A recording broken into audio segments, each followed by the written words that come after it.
There's a molecule in your body called glutathione. It's a tripeptide, and it plays a crucial role in cellular defense and longevity biology. The problem is that glutathione levels drop as we age.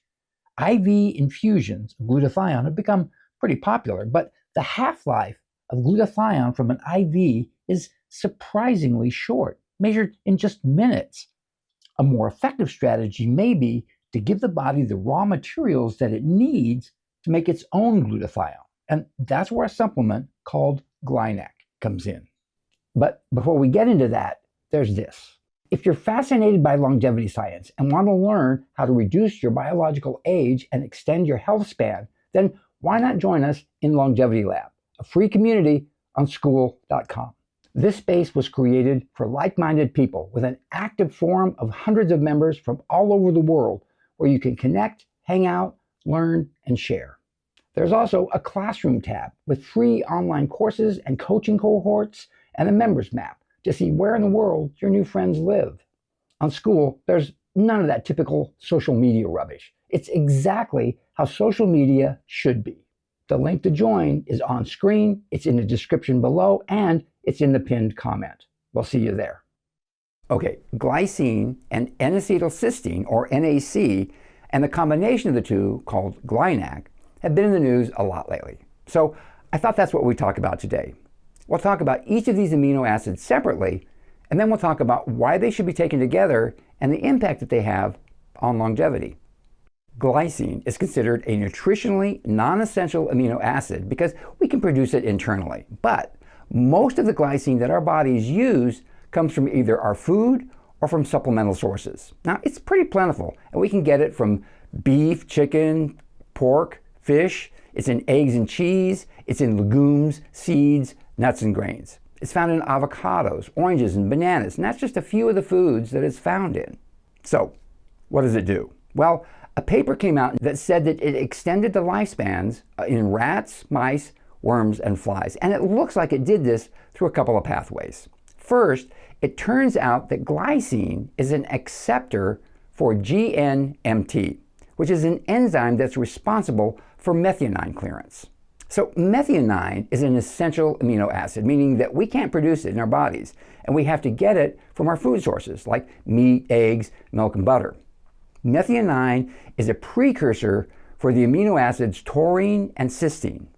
Now, in order to convert methionine into either taurine or cysteine, methionine first must be converted into homocysteine. And here's the problem. Homocysteine can be toxic. It can induce programmed cell death in human vascular endothelial cells. It's been linked to high blood pressure, stroke, and cardiovascular disease. It's also been linked to damage to the DNA. Now, the only way to restrict methionine is to abstain from foods that contain large amounts of this amino. But glycine, in its role as an acceptor for GNMT, mimics methionine restriction. Methionine restriction has been demonstrated to impact metabolic health and extend lifespans in rodents by up to 42%. The enzyme GNMT also converts glycine into sarcosine, which is a metabolite that can induce autophagy. And this might be the second way that glycine extends lifespans, by inducing autophagy, which clears out old and damaged proteins in the cell and recycles them. But that's not all glycine does. Glycine, along with proline and hydroxyproline, are the components that make up collagen. Now, glycerin makes up every third atom in collagen, and collagen is the most abundant protein in the human body, making up about 30% of all protein by mass. It's one of the key components of our skin, and we start to lose collagen after the age of 30.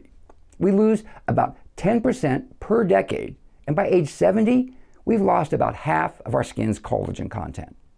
Collagen synthesis has a large requirement for glycine. Slow collagen turnover increases the damage to collagen through oxidation and glycation, and it reduces collagen deposition in the tissues. Glycine supplementation has been demonstrated to reduce skin wrinkles and to improve collagen synthesis. It can protect against protein oxidation and against age-related glycation end products, or AGEs. That's when proteins and lipids bind to sugars, and it's been suggested as a hallmark of aging. glycine also suppresses the AGE-RAGE signaling pathway. RAGE is the receptor for AGEs. So glycine kind of works from both ends, suppressing AGEs and suppressing the receptors that they bind to. Finally, glycine can help with sleep by working a lot like GABA. Glycine, like GABA, is a principal inhibitory neurotransmitter, meaning that it's essential for relaxation, unlike excitatory neurotransmitters. So, how much glycine do we need? Well, that's a good question. In 2009, it was discovered that we need about 15 grams of glycine per day, 12 grams for collagen synthesis, and another 3 grams for synthesis of other proteins like glutathione, creatine, and others. We only synthesize about 3 grams per day, and it's been estimated that we get another 2 grams from our diet. Now, that's a shortfall of about 10 grams per day. But in his book, The Collagen Cure, Seeing Land says that we need as much as 36 grams of glycine a day for collagen synthesis. Now, any way you look at it, we're coming up short by a lot. Seeing recommends taking 5 to 10 grams of supplemental glycine as a moderate dose and 20 to 30 grams a day as a high dose. By the way, in one study, participants took 80 grams of glycine a day and saw no negative side effects. Okay, so that's it for glycine. Let's move on to NAC. Okay, NAC stands for N-acetylcysteine. NAC comes from the amino acid L-cysteine, and supplementing with NAC is one of our best ways of increasing cysteine levels. Cysteine is a conditionally essential amino acid, meaning that we do produce cysteine internally, but under certain conditions like stress or illness, we might not produce enough. So what does cysteine do? Well, first, it's an antioxidant, and it might play a role in cancer prevention. It helps with detoxification to prevent liver and kidney damage. It also helps nourish the brain. Cysteine helps regulate glutamate levels in the brain. Now, glutamate is the brain's most important neurotransmitter, but both excess glutamate and glutamate deficiency can cause brain damage. It's been linked to schizophrenia, obsessive compulsive disorder, and bipolar disorder. So supplementing with NAC can help decrease both anxiety and depression, and it can help improve cognitive performance and memory, and it can protect from Alzheimer's. It can also relieve symptoms of respiratory conditions like COPD and chronic bronchitis by thinning mucus in the lungs. It helps stabilize blood sugar by decreasing inflammation in fat cells, and it can help with decreasing blood pressure by increasing nitric oxide. There's no recommended daily dose for NAC, and doses up to 15 to 60 grams per day are generally considered to be safe. Okay, so that's a scoop on both glycine and on NAC. But why have they been in the news together? And why is it recommended that you take them together? Well, they're both precursors for glutathione, the most powerful antioxidant in the human body. Okay, so what is glutathione, also known as GSH? Well, it's a tripeptide. Tripeptides are peptides that are derived from 3 amino acids that are joined by 2 or 3 peptide bonds. Now, glutathione is formed from glutamine, which is the most abundant amino acid in the body, and 2 rate-limiting amino acids, glycine and cysteine, which we get from NAC. Now, glutathione does a lot of the same things as cysteine.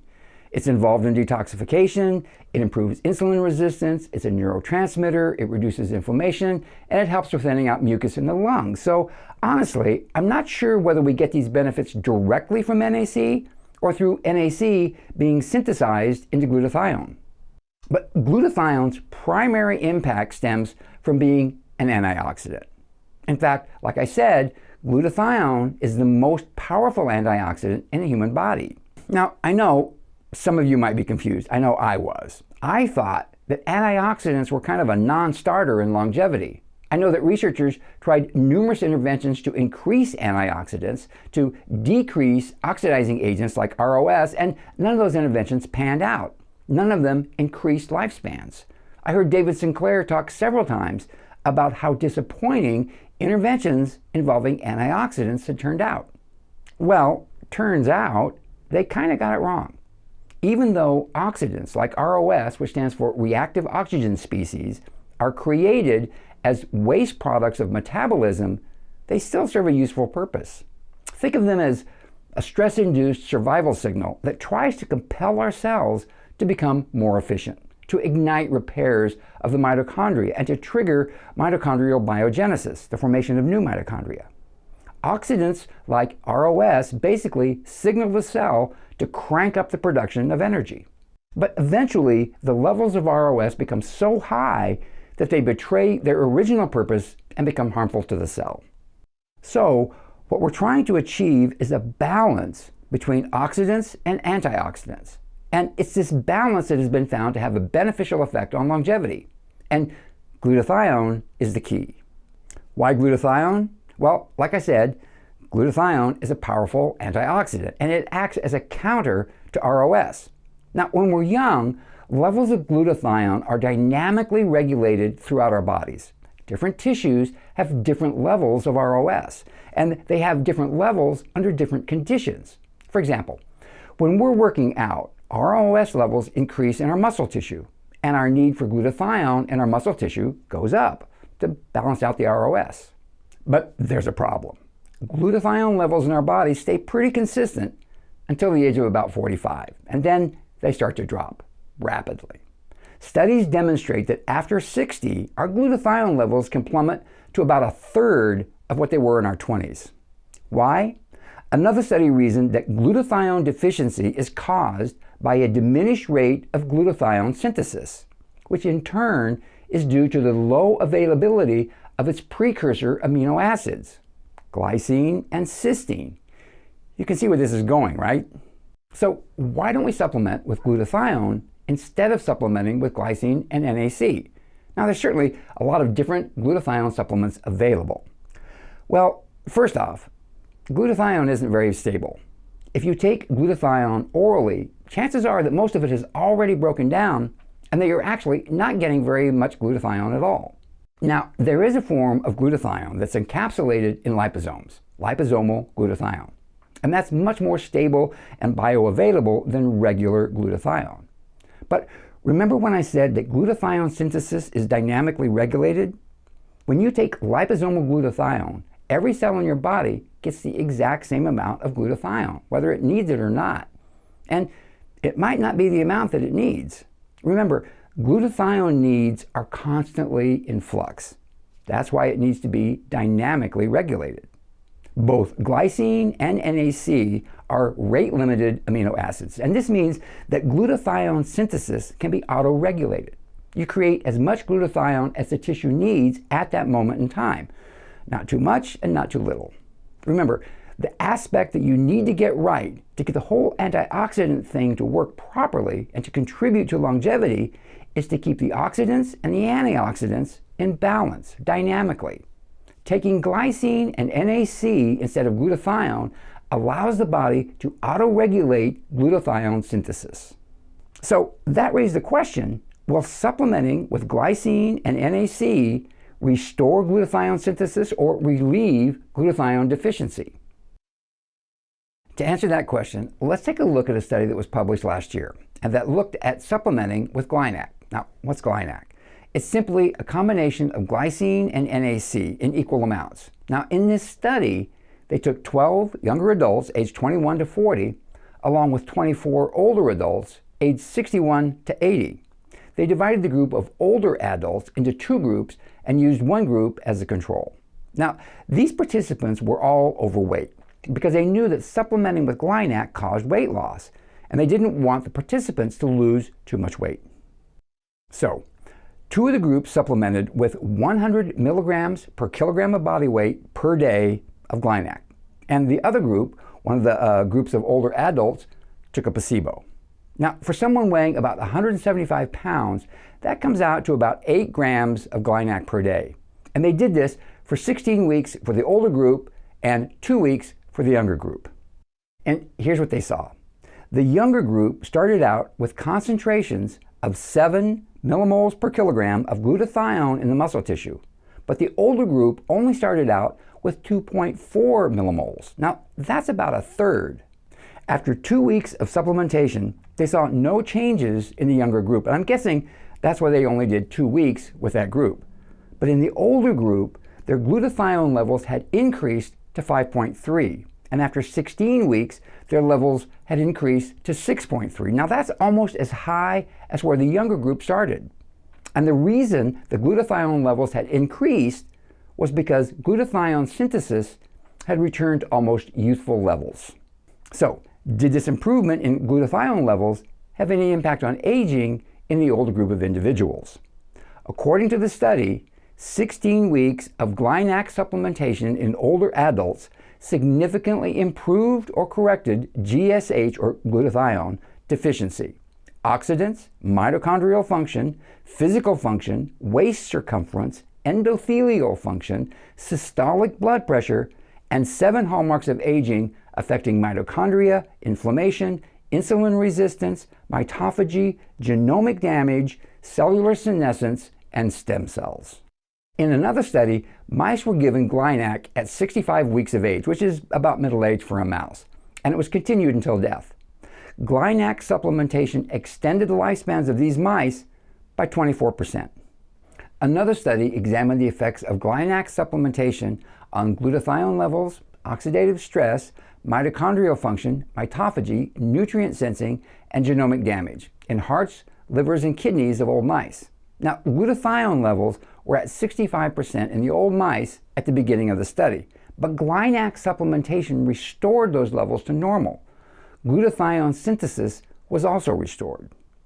Levels for oxidative stress markers were twice as high in the old mice as they were in the young mice, but GlyNAC supplementation lowered those stress markers to normal levels.